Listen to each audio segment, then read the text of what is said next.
Boa noite, pessoal, tudo bem? Então, alguns eu tenho a oportunidade de conhecer aí, tanto da Lida do CACD, quanto possivelmente já foram meus alunos. Outros que eu não conheço, deixa eu me apresentar para vocês. Meu nome é Blenda, eu sou professora de Direito Internacional e de curso de Relações Internacionais há uns 10 anos, tá? Tenho publicações tanto na área de solução de controvérsias, quanto comércio internacional. E agora eu vou ter o prazer aí de desenvolver com vocês duas disciplinas que, na minha opinião, são essenciais para o concurso. Desculpa aí, Rômulo, tá? Receberam os slides? Bem, eu fiz essa apresentação de slides para a gente conversar um pouquinho direcionado sobre o direito internacional na prova, especificamente no nosso TPS. Tá? Eu fui um pouquinho mais rápido para a apresentação, para dar tempo da gente falar tudo, depois no final eu volto e a gente conversa um pouco mais, dado o adiantado da aula, né, e também para não ficar cansativo para vocês, tá? Então vamos lá, essa parte dessa apresentação vai dizer respeito àquelas preciosas questões de direito internacional, tá? Eu falo precioso porque, na verdade, o candidato ele não pode abrir mão de nenhum conteúdo. Eu sou dessa opinião. Falta pouco tempo para a prova, mas pelo menos se dedique um pouquinho a estudar dentro de cada uma das matérias, porque, na verdade, cada ponto é precioso. Já teve gente que eu conheci que ficou de fora por 2 décimos. Enfim, cada ponto e cada matéria é matéria e ela vai ter um grau de importância. Lógico que as matérias que têm mais pontuação, elas vão te dar uma chance potencial de que você tenha maior êxito, mas vai que dentro daquela matéria não cai aquilo que você está mais familiarizado. Então é importante você tentar agora, nesse finalzinho, nessa reta final de preparação, ter um conteúdo abrangente. Lê os seus resumos, lê os resumos de todas as disciplinas até o dia da prova, tá? Todo ponto é ponto. E aqui em Direito Internacional, nesse caso, para essa aula, eu vou tentar ajudar vocês a conseguirem os pontos dessa nossa disciplina, tá? Pois bem, para a prova de noções de direito e direito internacional público, agora direito internacional público, que eu acho que tinha que ser protagonista, está dividindo espaço aí um pouquinho com noções de direito. No TPS está 50%. E na parte de noções de direito, basicamente é cobrado direito constitucional. Tá? O direito internacional fica para os outros 50%. E o que acontece? O professor acaba tendo que pôr uma quantidade muito grande de conteúdos diferentes dentro de uma mesma questão, já que são 4 itens. Por isso que você tem que saber aquilo que é mais importante dentro dos pontos que eu vou elencar aqui para você. Para quê? Não para que acerte tudo e que tudo que eu fale aqui vai necessariamente cair na prova, mas que você tenha um corpo de segurança para chegar na prova mais tranquilo e não ser surpreendido, não se assustar com aquela prova que também é muito rápida, né? Ela pede do candidato também agilidade. Eu falo que são 3 elementos que não são necessários. E eles fazem a prova de propósito. Na terceira fase, teve gente que saiu sangrando. Na terceira fase, você só sentia na sala, era cheiro daquele aerosol, né, que você coloca quando você está com contusão, né? A ideia da prova não é te ajudar, tá? Eles querem te surpreender e eles querem que você saiba trabalhar sob pressão e ter um alto rendimento sob pressão, já que essa é a vida do diplomata. Em muitos dos casos, em muitas das áreas que ele tem que trabalhar. Ele é um cidadão que tem um alto rendimento, é um concurso de alto rendimento, e trabalhando essencialmente sobre grande pressão, tá? Nesse caso da prova de Direito Internacional Público, a gente vai conversar sobre o professor que é responsável por ela, o principal responsável há muito tempo. E vocês vão entender e vão perceber, eu quis agora assustar, mas agora eu vou aliviar. Vocês vão perceber que em Direito Internacional, você fazendo um estudo justo, e nem tanto de tantos livros, você vai conseguir ter um desempenho satisfatório nessa matéria, tá? É o meu compromisso com você. Então, vamos lá. Vocês já viram que vão ter que estudar muito direito constitucional e muito direito internacional aí para você se dar bem nessa área do direito, tá bem? E especialmente para quem não é do direito, eu aconselho, não deixe de ler uma norma introdutória aí do direito. Tá, na verdade, cada uma das questões vão dizer respeito a pontos que estão relacionados à própria essência do direito internacional. Então, o que acontece? O direito internacional ele vai ser um direito especial, ele é aplicado na sociedade internacional, nesse espaço, nesse cenário em que se mesclam questões políticas, nesse cenário em que você tem uma dificuldade para exercer a coerção, então você precisa trabalhar com a chamada solução pacífica de controvérsias, e a prova ela vem cheia de questões sobre solução pacífica de controvérsias. É um tema que você pode estudar com grande tranquilidade, ter certeza que vai ter uma possibilidade alta de encontrar na prova, tá? Aliás, é uma sociedade internacional permeada por sujeitos de direito que são especiais, tá? A gente tem o Estado, que é soberano, nós temos as organizações internacionais que vão ser criadas a partir de um tratado internacional e os indivíduos, tá? E o que mais a banca gosta de fazer? Por vezes, ela vai trabalhar muito as organizações internacionais, o seu fundamento, as suas funções, quais são as suas prerrogativas dentro da sociedade internacional, né? O que ela pode e o que ela não pode comparado com o Estado. O indivíduo também, quais são as suas prerrogativas, quais são os temas que vão estar mais afeitos ao indivíduo, e nesse ponto eu chamo a atenção para a questão dos refugiados, que está em atenção, né, na mídia internacional pelas crises que nós temos passado, então é um tema muito forte. Todo o tema de direitos humanos em geral vai estar relacionado aí na prova de direito internacional com esse sujeito, conforme a gente vai ver numa questão aqui que eu separei para vocês. Então, o direito internacional, além disso, ele é um direito descentralizado. Ele se aplica numa sociedade descentralizada, em que, em teoria, você não vai ter alguém que vai exercer, que vai impor, que vai determinar a ordem para ser seguido pelos outros sujeitos, tá? Isso eu estou falando do ponto de vista do direito internacional, tá, gente? Em política, a gente vai ter um outro entendimento. Mas quando a gente fala de direito, você olha assim, no plano interno para a aplicação do direito, e você vai olhar para o Estado, né? Esse é o nosso Estado que vai demandar aí que o particular cumpra a norma. No direito internacional a gente não tem isso. Consequência, constantemente nós temos questões na primeira fase, perguntando sobre a eficácia do direito internacional, perguntando sobre a execução do direito internacional. Isso também é muito questionado. Um outro ponto que sempre foi questionado, e eu digo mais na terceira fase, só que agora essa questão saiu da terceira fase.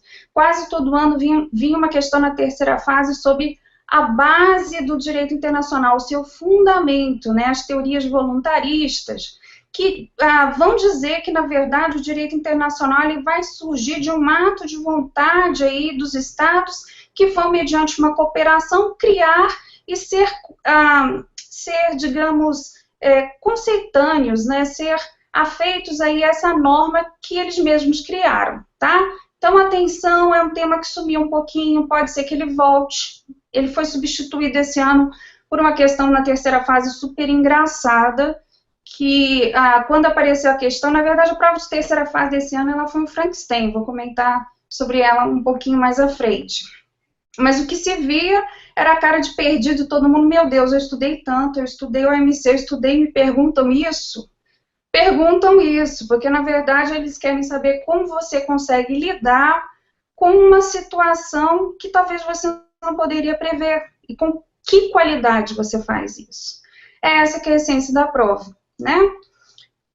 Pois bem, nós vamos ter, então, nessa sociedade internacional uma diferenciação crescente entre os sujeitos, que depois nós vamos conversar, uma influência muito grande da política, e às vezes eles ligam esse tema à questão tanto da coerção, quanto da própria existência do direito internacional, se ele existe verdade ou não, diante das constantes violações.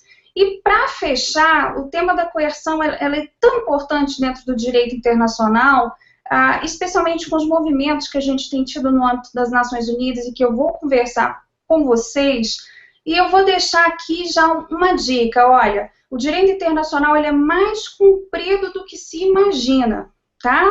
Guardem já isso em mente, ele é mais comprido do que se imagina, porque, na verdade, o cumprimento dele vai estar relacionado às interações que esses diversos sujeitos têm. E como eles têm muitas relações entre si, falhar, deixar de cumprir uma determinada obrigação internacional, ela pode ter outras consequências que não aquela obrigação. Então, o direito internacional, ele existe, ele tem a sua importância e ele é cumprido, sim. Tá? Eu trouxe isso só para apresentar os principais pontos para vocês do que será exatamente, em que consistirá essas questões, esses itens que vocês vão se deparar aí no dia 24 de julho, tá? Para não ter nenhuma surpresa. Deixa eu dar sequência. Então, quem que é essa banca da primeira fase? Foi até interessante que ano passado saiu. Eu gosto de conhecer quem vai me testar, né? É igual você mirar o teu inimigo, né? Depende, se você vir do ponto de vista que se trata de um inimigo ou de alguém que você tem que agradar, porque na verdade é isso. O professor Mamed, ele ficou responsável pela parte de direito interno, né? De direito constitucional, e o professor Jorge Luiz Fontoura, que já é um velho conhecido, já está há muito tempo trabalhando na banca, ele é um autor e um professor muito ligado a essa questão de solução de controvérsias. Então, por isso é que a prova vai sempre pedir esses temas. Portanto, eu estou sempre verificando o que esses autores estão publicando, qual o âmbito de atuação deles, porque isso vai dar um norte, consequentemente, para alguma questão que possa vir na prova, tá? Então, guarde esse nome, aliás, a prova do ano passado, ela foi muito coerente, não teve anulações, né, questões tranquilas. Eu diria que o candidato que se preparou com seriedade, ele conseguiu responder sem maiores dificuldades. E nesse ponto foi até uma orientação muito interessante da professora Júnia, que ela tem esse talento de tornar a prova de português algo deglutível, né? E a grande ideia que nós queremos passar para você é que é um concurso difícil, sim, é um concurso de alto rendimento, mas ele é possível, né? E é possível, eu acho que a prova de Direito Internacional estava bastante acessível mesmo, tá? Pois é, candidato, no dia da prova, eu acho isso interessante, que muita gente pega, lê doutrina estrangeira, não, eu preciso ler, conhecer mais de 30, 40 autores, e chega lá e se depara com a prova e não consegue fazer. Qual que é a ideia, qual que é a proposta desse nosso curso? Mais do que conhecer o conteúdo, que na verdade, se você não conhecer, não tiver estudado, você não vai conseguir fazer a terceira fase, e nem mesmo a primeira, porque ela é bastante factual também. Tem a questão de toda a inteligência de fazer a prova, porque o CESP ele tem uma prova inteligente, mas também, se você não conhece o conteúdo, você não vai conseguir fazer. Mas por que aquele candidato que é excelente, que estudou muito, ele falha? Porque ele não conhece o caminho da prova, ele não olha para a prova desse jeito que a gente está pretendendo olhar no pulo do gato. A ideia realmente é dizer, nesse momento, não há condições de que você faça muitas leituras. Se quiser fazer alguma leitura, se tiver tempo, até a prova eu aconselho no máximo RESEC, porque ele é um autor mais sucinto. Mas agora não é esse o momento, né? É momento de revisão. Vamos lá, então. Mas a maioria fica com essa cara, e, na verdade, na terceira fase, essa foi a cara de quem se deparou com a prova de Direito, e que parecia que a prova de Geografia caiu na prova de Direito, os professores confundiram os temas, que foi essa brincadeira que a gente fez lá, tá? Vamos seguir aqui. Então, dentro dessa ideia, o que eu propus aqui trabalhar com vocês nesses nossos 5 encontros? O fundamento do direito internacional e seus sujeitos e, consequentemente, possíveis questões dentro disso, né? Vou usar questões tanto do concurso quanto de outros concursos do mesmo nível, AGU, e por que eu vou trabalhar com as questões do próprio CESP? Para conhecer a gramática do CESP, a forma de escrever da própria banca, porque, na verdade, por mais que a gente aproxime, a banca em si, ela se entrega, né? Se você observar, temas que se repetem 3, 4 vezes, e há temas que às vezes são utilizados numa determinada prova e são também tomados para outra. Mesmo porque o autor dessas questões, ele não quer passar pela sujeição da anulação da questão, né? Isso gera insegurança dentro do próprio concurso. Então, ele vai tentar sempre se inspirar em alguma coisa. Então, naturalmente, como são muitos concursos, né, gente, as questões acabam se repetindo, para nossa sorte, né? O segundo encontro, o Estado e a responsabilidade internacional, acho que é um tema que esse ano pode ser um pouco mais explorado, ele sumiu um pouquinho, eu estou sentindo que pode ser que esse ano apareça. Relações diplomáticas e consulares também. Eu quero muita atenção ao tema do reconhecimento de Estado e reconhecimento de governo, tanto pelas questões que nós estamos passando aqui no Brasil, quanto pela própria situação da Venezuela. Eu acho que é um tema muito quente, tá? Na aula 3, solução de controvérsias e jurisdições internacionais, é certeza que esse tema vai ser explorado, inclusive com casos, né, para quem não tem ainda afeição com os casos da Corte Internacional de Justiça, eu posso posteriormente indicar para vocês que casos vocês podem fazer a leitura até a prova, os resumos são bem sucintos, e como eles são tanto em inglês quanto em francês, dá a oportunidade de você poder treinar, né, aí um pouquinho dessas línguas também que são necessárias para o concurso, né? Sempre que for possível, se você puder fazer uma leitura de algum texto complementar aí na língua estrangeira, vai ajudar sempre essas questões das línguas. Mas eu quero frisar no direito internacional, deixa eu tirar esse mito de que você precisa de uma leitura excessiva para dar conta da prova. Não precisa, aleluia, né? A prova é simples, ela pode ser atingida, né? Ela pode ser alcançada aí a partir de uma leitura de umas 2, 3 obras no máximo essenciais, tá? E a complementação com os tratados, que eu acho que são até mais importantes. Na aula 4, vamos trabalhar direitos humanos, refugiados e humanitário. Perdão aqui com barulho. E na última aula, Direito do Comércio e Integração Regional, eu acho que esse tema vai entrar forte, tanto em política internacional quanto em direito, em função das novas atribuições aí, da troca de atribuições que teve aí do MIDIC, né, do antigo MIDIC, que aliás eu tenho um carinho especial, porque eu trabalhei lá concursada por 5 anos, na Secretaria de Comércio Exterior. E nesse caso, agora, tanto a Apex, né, a Apex Brasil, ela foi para o MRE, eu acho que pelo próprio discurso mesmo do ministro, se entende que ele quer dar uma ênfase em comércio, modificar os entendimentos sobre integração e acordos comerciais, então acho que vai ser um tema muito interessante que a gente vai poder trabalhar bastante também, tá? Ok, então qual que é a nossa ideia aqui, qual que é a nossa proposta no direito internacional? Vou apresentar os principais temas para que vocês cheguem à prova pelo menos com uma camada de conhecimento e depois eu tenho certeza que vocês cheguem para mim e falem, Blenda, obrigada, eu fiz a prova com muita tranquilidade, cheguei lá realmente, consegui resolver as questões, eu vou ficar muito feliz com isso, tá? Analisar os temas, como esses temas foram cobrados ao longo dos últimos anos e tentar ver alguma forma de diferenças que possam vir nessa cobrança desse próximo ano. Dar atenção a palavras, por exemplo, perdão, está errado aí, palavras, termos e expressões que confundem o candidato. Tem palavras que são muito próprias do direito, prescinde, e às vezes eles utilizam de uma forma que vai deixar complicado e dar um entendimento contrário, você lá na pressa de fazer a prova, porque ainda tem outra coisa, você tem que fazer sob pressão, dar um alto rendimento e correndo. É tudo junto, tá? E se não for desse jeito, você passa pela infelicidade que muitas pessoas tiveram de não conseguir completar a prova, tá? Então, fiquem atentos a isso, fiquem atentos ao tempo, tá? Indicar algum tema, né, que pode ser objeto de cobrança e fazer uma leitura guiada das convenções mais relevantes para a prova. O que eu quero dizer sobre as convenções e os tratados? Quem não tem, depois quando eu voltar aqui para a tela, eu vou mostrar 2 obras que eu acho que a gente vai poder trabalhar muito bem.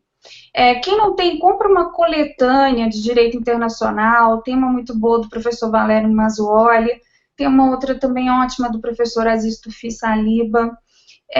Essas esses livrinhos já trazem todas as convenções que vocês precisam organizadas, né? Então, isso facilita muito do que você ter que ficar procurando na internet.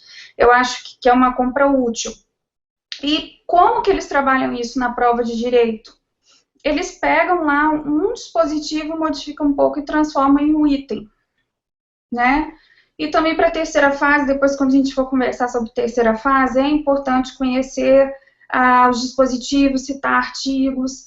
Dependendo do jeitinho que você citar, isso vai ficar muito bem para a banca, né? O advogado, ele gosta de ter esse contato com a questão do direito, né? Deixa eu ir passando aqui. Vou só dar um tempinho para ter o feedback aqui, que quando eu estou com a tela aberta, eu não consigo ver o rosto de vocês. Só dar um retorno aqui. Deixa eu só mostrar aqui para vocês, olha, eu gosto de tudo que facilita a nossa vida nesse período. Por quê? Se tem coisa demais para ler, coisa demais para fazer, estão vendo minha estante aqui, eu não tenho nem coragem de mostrar ela inteira, de tão feio que é. Mas assim, isso daqui são coisas práticas que ajudam a gente a ganhar tempo. Né? Imagina você pegar lá e ficar imprimindo um monte de questão de direito internacional. Aí vem um anjo e faz um livro de 1001 questões comentadas de direito internacional público do CESP. E você vai encontrar por assunto. É lógico que precisa atualizar e trazer algumas outras, mas essas são obras que ajudam muito a gente na prática, né? Especialmente nessa reta final, porque está tudo organizado ali, organizado por tema. E aí você pode comparar uma com o outro, utilizo muito. As coletâneas estão um pouquinho longe aqui para mostrar para vocês, mas também tem uma da Saraiva que é ótima.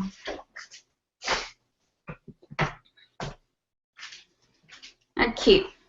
Essa legislação de direito internacional da Saraiva é muito boa. Tem os nomes e tem a do professor Aziz Tufi Saliba e do Valério Mazzuoli. Quando vocês me virem aqui olhando para baixo, é porque eu estou sempre olhando para essas convenções, tá? As minhas são todas riscadas e façam isso mesmo. Ok? Vamos dar sequência. Olha só, as questões do ano passado, como eu falei, elas foram muito redondas, né? Ficaram muito bem feitas. Eu espero que continue assim, porque alguns anos anteriores tive a infelicidade de ver algumas questões que misturavam conceitos assim básicos de direito internacional. E quando se faz isso, o candidato mais preparado ele é derrubado, porque ele fica assim na dúvida, meu Deus, mas eu estudei, mas esse termo aqui não casa com isso, igual um ano que eles estavam chamando reserva tratado de salvaguarda. Eu falei, não, mas salvaguarda eu conheço do direito comercial. Aí o candidato que é mais preparado, ele vai ficar, ai meu Deus, será que sim, será que não? Então, assim, essas questões, elas ficaram terminologicamente perfeitas, e eu gostei muito. Vamos dar uma olhadinha para o passado, e, gente, isso daqui não é besteira, vocês têm que pegar a prova de vocês, é a prova de vocês mesmo, quem fez ano passado. Olhar para essa prova, não olhar como um bicho de 7 cabeças, olhar para essa prova, olhar para os seus erros, porque é só assim que você vai conseguir crescer. E esse olhar para as provas passadas é que te consegue dar um passo adiante. É claro que não necessariamente vão ser os mesmos quesitos, mas você vai conseguir perceber o que está te fazendo não passar, tá? Em que pontos você está errando. Então, é nesse momento que é importante, agora que a gente está chegando bem próximo, fazer essa olhada de novo para a prova, tá? Vamos lá. A par das constantes mudanças verificadas na sociedade internacional, com o surgimento de novos atores e de renovadas demandas, também o direito da gente se atualiza em terminologias e em conceitos, de modo a abranger novas fronteiras, como comércio, meio ambiente e direitos humanos. No que concerne a esse fenômeno, certo ou errado, julgo que os itens a seguir. Gente, muitas das vezes, até que esse professor que escreve essa prova, ele não coloca tanta coisa, né? Antigamente eles tinham o hábito de pôr muitos textos, vai direto para a assertiva, despreza o texto, porque muitas das vezes ele é só para te fazer perder tempo, né? Até que essa conversa toda aqui, ela não serviu praticamente nada para você ver as assertivas. Vai direto para a assertiva, seja um pouco ousado e veja se você consegue resolver e se isso aí já vai, se esse enunciado ele é figurativo, tá? Item 1. O acesso direto de indivíduos a tribunais internacionais é lege lata, podendo ocorrer tanto na Corte Europeia de Direitos Humanos quanto na Corte Interamericana de Direitos Humanos. Gente, isso aqui não caiu, não foi nenhuma, nem duas, nem três, pelo menos umas 4 vezes que eu já vi, tá? Então, muita atenção ao tema. Pode ser que não vá ser cobrada dessa forma. Olha aqui, nós estamos lidando na questão com sujeitos de direito internacional e o acesso deles aos tribunais internacionais. E há uma diferença entre a Corte Europeia de Direitos Humanos e a Corte Interamericana. A Corte Europeia ela é mais antiga, então ela já avançou um pouco mais. E nesse ponto ela já permite o acesso tanto de indivíduos quanto de organizações não governamentais à sua jurisdição. O acesso da nossa Corte Interamericana ele ainda é indireto, tá? Então, nesse caso, legislata, né, ainda que você não soubesse o que se trata, né, que é lei feita, né, lei já existente, ainda que você não soubesse, você poderia perceber a partir do comparativo das duas cortes, tá? Então, o indivíduo ele não tem acesso direto nessa corte. Pode guardar isso, que de algum outro formato vai cair de novo, vai tentar ser explorado, tá? 2. Aqui é um outro tema que eu quero atenção. A denominada soft law, de utilização polêmica pela índole programática que comporta, embora desprovida de conteúdo imperativo, é utilizada de forma flagrante em direito internacional do meio ambiente. Como a gente teve diversas questões envolvendo meio ambiente aí nos últimos 12 meses, eu acho que é um tema que continua sendo forte. Eu digo para vocês que tem dois termos que vocês não podem ir para essa prova sem saber, o conceito soft law e o conceito jus cogens, que a gente já vai ver explorado daí um pouquinho. Sempre vai estar em alguma das assertivas, né? E o soft law é aquele direito flexível, aquele direito plástico, aquela norma na qual os estados ainda não têm intenção de fazer um compromisso mais forte, então eles fazem um entendimento que é meio que para o futuro. Então essa assertiva está certa, e aí eu vou dar uma segunda dica para vocês. Vocês vão começar a fazer o caderninho de questões certas do CESP, tá? É como se fosse uma forma de estudo mesmo. Olha aqui, essa é uma assertiva, aquela, o CESP te deu o conceito de soft law, e você já vai guardar, porque se cair alguma coisa similar, na hora que você vai vir na prova, vai lembrar, tá bom? Vamos lá pelo tempo, que eu quero ver se eu consigo ainda deixar um tempo para a professora Júnia e meio que falar da prova como um todo hoje, tá? Por terem reconhecido a sua personalidade jurídica e por isso serem consideradas sujeitos de direito internacional, as organizações internacionais podem atuar como autoras ou réis perante a Corte Internacional de Justiça. Segunda dica para aprender a trabalhar com as assertivas do concurso: quebra a assertiva, né? Por terem reconhecido a sua personalidade jurídica, sim, elas têm. Mas as organizações internacionais podem atuar como autoras e réis perante a corte? Não, não podem. Quando a gente fala de autor e ré, nós temos duas partes opostas diante de uma lide, né? Diante de um conflito.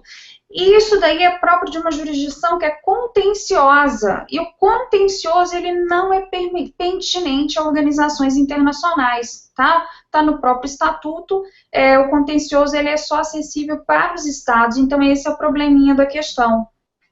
Alguém que lê muito rápido, de repente, ia passar reto aqui nessa parte final e ia errar, tá? Mas vocês não vão, né? E essa competência aí das organizações internacionais em relação às jurisdições internacionais, ela também é muito explorada. 4. O princípio da não discriminação, agora já vamos falar de comércio, né? Adotado como base do direito do comércio internacional, possui duas vertentes que não comportam exceções. Acho que eu vou repetir de novo. Não comportam exceções. A cláusula da nação mais favorecida é a regra do tratamento nacional. Aqui eu vou dar uma dica que ela é até de sentido, né? Cuidado com esses não taxativos, por exemplo, a própria palavra exceção, não ter exceção, gente, no direito tudo é relativo, né? O direito ele é argumentativo. E o direito, assim, como ele não pode abarcar tudo que existe, ele vai, consequentemente, precisar ser flexível. Então, dizer que não comporta exceções são só para questões que são mais relevantes, né? Que dizem respeito à proteção do indivíduo. né? Mas, no geral, cuidado com essa questão de exceção, especialmente em comércio, né? Sim, a gente vai ver isso bastante no OMC, sobre o princípio, mas eles possuem exceções sim, a própria integração regional é uma exceção, né? O artigo 24 do GATT, as exceções gerais que tem também a aplicação do regime do comércio, isso tudo entra como possibilidade de flexibilizar esses conceitos, né? A gente vai ter um regramento, por exemplo, no caso da integração regional, que não vai ser extenso aos outros parceiros aí no âmbito da OMC, porque isso é permitido pelo artigo 24 do GATT, tá bom? Então, isso daí, já lembrou da primeira exceção? Não precisa ficar lá dando aula para você na cabeça, né? Especialmente o professor precisa pensar assim, você não vai ficar dando aula para você na cabeça lá, não, já achei, ótimo, vou para a próxima, né? Mas a gente vai poder revisar aí quais seriam todas essas exceções na nossa aula aí de integração regional, tá? Questão 2. A jurisprudência tem constituído importante acervo de decisões que balizam o desenvolvimento progressivo do direito internacional. Eu falei para vocês que esse é um professor que gosta dessa área de solução de controvérsias, né? Não apenas como previsão ideal, mas como efetivo aporte à prática da disciplina. Acerca da aplicação do artigo 38 do Estatuto da Corte, de antecedentes judiciários de tratados e costumes, julgue. Esse artigo 38, se você ainda não tem ele pregado na sua parede, prega, entendeu? Faz lá, imprime, coloca em letras garrafais, coloca no espelho do banheiro, o lugar que você mais olhar, tá? Ele vai cair de algum jeito, de alguma forma ou de outra, e eu vou falar para vocês de que forma. Quando se fala aqui do artigo 38 do Estatuto, quer dizer que a questão vai falar sobre fonte. E aí, fonte vão envolver as 3 principais, as outras que são aí auxiliares, e também a fonte mais, digamos, que tem maior protagonismo agora, né, para a formação do direito internacional, que é o tratado. E foi exatamente o primeiro item, né? Extingue-se um tratado por abrogação sempre que a vontade de terminá-lo for comum às partes co-obrigadas, né? Então, na verdade, você terminou, as partes, elas quiseram acordar e agora elas não querem mais, né? A abrogação você toma emprestado o termo do próprio direito interno, que é a revogação total. E nesse caso, a questão está certinha, ela está redonda, e essa é uma das formas da extinção do tratado, né? Ou porque as partes não querem mais, é um distrato, ou porque ele alcançou tudo que podia ter alcançado. E aí as partes entendem por bem terminá-lo, tá? Vamos para a segunda.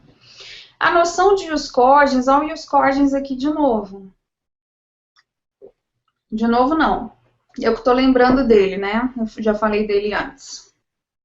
A noção de ius cogens, como a de normas imperativas a priori, embora não unanimemente reconhecido em doutrina, é invocada como referência tanto em jurisprudência quanto em direito internacional positivo. E aí, minha gente? Olha que interessante, o ius cogens, ele é explorado de diversas formas nas provas do CESP. Né? É aquele direito cogente, o direito obrigatório independente da vontade. Eu sempre brinco que são as cláusulas pétreas do direito internacional. O problema é que a gente tem uma definição no artigo 53 da Convenção de Viena, mas não tem um rol, né, indicando quais seriam. Foi a jurisprudência, a doutrina que vão apresentar posteriormente, né? Então, há uma referência, sim, você tem a referência na Convenção de Viena, e você vai ter aí o seu reconhecimento na própria jurisprudência, na aplicação do direito. E os cogens, gente, também é essencial, tá? Item 3. Caso do Conde Bernadotte. Esse caso, como ele caiu ano passado, eu acho difícil de ser cobrado de novo. Mas já é a segunda vez que ele aparece abertamente na prova de primeira fase, tá? Então, até mesmo para você trabalhar diversos conceitos que se conhece nele, para a terceira fase, eu aconselho a leitura. Vamos lá para o item. Quando do julgamento do caso Bernadotte, em jurisdição contenciosa da Corte Internacional de Justiça, prolatou-se sentença pela qual se reconheceu personalidade jurídica às organizações internacionais. Olha, para quem não conhecia o caso, a pessoa não ia saber responder essa, tá? Como ele é um caso, assim, bem citado, ele tem no RESEC, o candidato que fez alguma leitura, ele ia lembrar, né? Mas o candidato que chegou, tentou fazer a prova, ele realmente não ia alcançar. Porque além de ter o caso em si, e realmente ele reconheceu a personalidade jurídica das organizações internacionais, mas ele não foi em âmbito de jurisdição contenciosa, tá? Ele aconteceu em âmbito é o que a gente chama de jurisdição consultiva. Então, não foi uma sentença, tá? Foi um parecer. E a questão estava errada. Então, quem não tinha um estudo aí prévio ia ter alguma dificuldade. Por isso que é importante eu falo, nada substitui as horas de dedicação, né? O professor, ele vai ter a função de te guiar, mas nada substitui as horas de dedicação, é aquele gás final que você vai ter que pegar agora para juntar o máximo de informação para chegar bem tranquilo na sua prova, tá? Item 4. Aos juízes de Haia, autorizados pelo Estatuto da Corte Internacional de Justiça, é conferido o poder de aplicar de forma automática tanto normas escritas quanto normas não escritas, além de costume, de equidade e de princípios gerais de direito. Tá. Olha só, eu já vou contar para vocês. A equidade, ela não pode ser aplicada de forma automática. E aí, já pega aí, aproveita que eu mandei o slide para vocês, já imprime o slide lá do artigo 38. O artigo 38 do Estatuto, ele vai indicar aí as fontes do direito internacional, não indica todas, tá? Ele não é um rol taxativo. Outra coisa que se pergunta às vezes, ele também não é um rol hierárquico das fontes do direito internacional. E aí perguntou da partezinha final do artigo 38. A presente disposição não prejudicará a faculdade da Corte de decidir uma questão ex equo et bonum, segundo o que é justo e bom, ou por equidade, tá? Se as partes com isto concordarem. Então, esse dispositivo nos diz que para utilizar a equidade, o juiz ele vai precisar da autorização das partes, da aquiescência das partes, tá bem? Então, artigo 38 já é dever de casa e vocês vão pegar, vão imprimir, vão colocar lá e colar, tá? Questão 3. Em prol da preeminência do direito na ordem internacional e da solução pacífica de conflitos, o moderno fenômeno da multiplicidade de tribunais internacionais abrange as mais diversas e sofisticadas áreas. Ao alastrar a jurisdição internacional, o fenômeno pode, no entanto, resultar em conflitos interjurisdicionais, ou seja, você fica na dúvida de qual seria a jurisdição com competência para um dado conflito, tá? Não desejáveis sob o prisma da segurança jurídica. Considerando a moderna atuação dos tribunais internacionais, julgue certo ou errado itens que se seguem. O Tribunal de Justiça da União Europeia detém o monopólio da aplicação do direito da União Europeia, com jurisdição de efeito direto e de aplicação imediata em todos os estados comunitários. Gente, pensa, ainda que você não soubesse a matéria, mas pensa, um tribunal tem que responder por todas as ações de todos os cidadãos, de todos os países que compõem a União Europeia, ficar muita demanda, né? Na verdade, é uma cooperação em que há um entendimento, isso aí já até saiu em jurisprudência, que o juiz do plano interno de cada um dos estados é também juiz comunitário, ele também pode aplicar o direito comunitário. E por via de consequência, o tribunal não detém o monopólio, tá? Haverá algumas ações específicas que eu posso até citar e repassar para vocês, que só são no âmbito do tribunal, mas o juiz dos países, mesmo porque tem que dar o efeito direto, tem uma proximidade com o cidadão, isso deve ser alcançado, os juízes vão ter que também dar efeito a isso, tá? Então não temos esse monopólio. Segundo item, a cláusula facultativa de jurisdição obrigatória, aplica-se tão somente em relação à jurisdição da Corte Internacional de Justiça, não tendo aplicação no sistema de solução de controvérsias da OMC. Certinho, tá? Aliás, a solução de controvérsia da OMC, ela é um misto aí de judiciário com arbitragem, então ela não poderia ter tanto esse caráter obrigatório, né? E mesmo porque, até mesmo no âmbito da Corte Internacional de Justiça, essa cláusula tem pouquíssimos estados vinculados, tá? Vamos para 3. Nada obstante os limites da competência consultiva conferida à jurisdição internacional, não destinada a produzir decisões propriamente obrigatórias, pareceres e opiniões consultivas possuem caráter jurídico e não se limitam à Corte Internacional de Justiça. Certinho, linda? Essa daí vai para o caderno de questões aí certas do CESP de vocês, tá? Realmente, a jurisdição consultiva, ela produz um parecer ali, que é uma opinião da corte sobre uma dada questão que foi perguntada, e que ela vai ter, sim, o caráter de respeitabilidade aí por parte dos envolvidos, tá? E, por fim, sobre o Estatuto de Roma. O Estatuto de Roma, ratificado pelo Brasil, obriga a entrega para julgamento de brasileiros acusados de crimes contra a humanidade, bastando para isso solicitação de qualquer dos demais países signatários do tratado. Gente, mesmo que você não soubesse, que você não tivesse certeza, vamos pensar. Os estados são entidades soberanas, eles têm receio de tudo aquilo que pode retirar o seu poder, de tudo aquilo que pode retirar a sua soberania. Imagina se ele vai entregar para um determinado tribunal que ele possa ir julgar um nacional seu e você vai entregar obrigatoriamente, né? Na verdade, a base do funcionamento da jurisdição do tribunal, ela é na cooperação, na complementaridade do judiciário de cada um dos países, então não poderia ter uma entrega de caráter obrigatório. Errado, erradíssimo. E aqui, falei um pouquinho rápido, mas eu acho que foi dentro do tempo planejado. Olha só, a minha intenção aqui com vocês era trabalhar um pouquinho como foi essa prova, o que esperar no dia 24. Vocês viram que tem uma grande irregularidade do trabalho desse professor, as questões, espero que se mantenha com ele, as questões foram bem redondas, bem justas, né? E que cada um dos temas, em função de ter reduzido para 50% de direito constitucional e 50% de direito internacional, muitos dos temas estão misturados ali no mesmo item, numa mesma questão, por isso que não dá para desprezar um dado assunto, um dado tema do nosso edital, tá? Eu espero que vocês tenham gostado. Tem alguma dúvida? Entendi.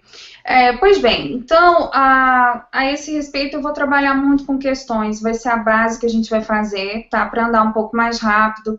Vai ser uma dinâmica um pouco diferente da política internacional, porque política internacional é a atualidade, gente.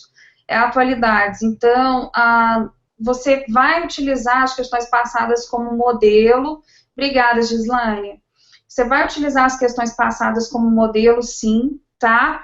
Mas é necessário ir um pouco além.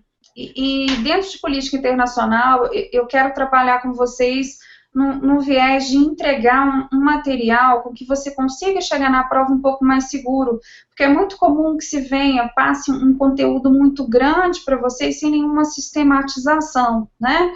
E a minha ideia, meu trabalho ele é bastante sistematizado, então por isso que a gente vai precisar, eu vou precisar contar com a cooperação de vocês, que vocês leiam, que vocês façam a leitura das convenções, e pode ter certeza que dentro dessa ideia que vocês possam ter o melhor para a preparação de vocês, tá? Eu quero agradecer a atenção de vocês, tá? Talvez se eu tenha falado algum outro termo que por vocês não serem da área do direito, podem ter ficado um pouco assustados, mas percebam que embora vocês estejam se preparando, de repente agora, para essa prova, como o professor Rômulo falou, é algo de longo prazo, né? Algo que pede uma consistência, mas que não te impede agora de repente, você ter no dia 24 um resultado que vai te deixar feliz, né?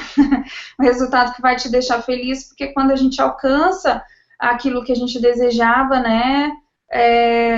Vai dar aquela satisfação e impulso para vocês continuarem, darem sequência e seguirem estudando, tá? Boa noite para vocês, boa sorte aí nos estudos, tá bem?